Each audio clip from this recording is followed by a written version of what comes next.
در بعضی از مناطق روستایی انگلیس خانواده‌ها در شب آل هالووز در تپه‌ها جمع شدند. یک نفر کاهسوزان را روی چنگک نگه می‌داشت و بقیه به صورت حلقه‌ای دور او زانو می‌زدند و برای روح بستگان و دوستانشان دعا می‌کردند تا زمانی که شعله‌های آتش خاموش شود. این رسم به عنوان تینلی شناخته می‌شد. از جمله آداب و رسوم دیگر می‌توان به آتش روشن کردن در دریشایر و آتش افروختن شبانه در هرتفوردشایر اشاره کرد که برای دعای سرگردانان روشن شده بود.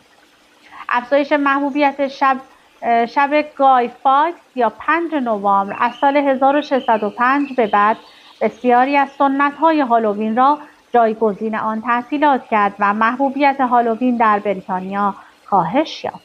به استثنای سرزمین اسکاتلند، در آنجا و در ایرلند حداقل از اوایل قرون وسطی سوئن و هالووین را جشن می‌گرفتند. جشن کرک اسکاتلندی رویکرد عملگرایانه‌تری نسبت به هالووین داشت.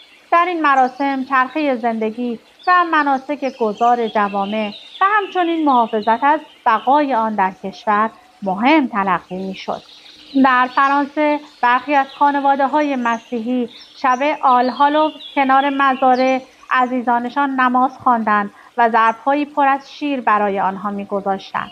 در هالووین ایتالیا برخی از خانواده‌ها قبل از عزیمت به مراسم کلیسا یک وعده غذای بزرگ را برای ارواح خویشاوندان خود وامی نهادند. در اسپانیا در این شب شیرینی‌هایی مخصوص پخته می‌شد که به استخوان‌های مقدس معروف بوده و آنها را بر روی قبرهای حیات کلیسا قرار می‌دادند، عملی که تا امروز ادامه دارد. اما در مورد نمادها برای شما توضیح میدم. سیر تکاملی دست‌ساختار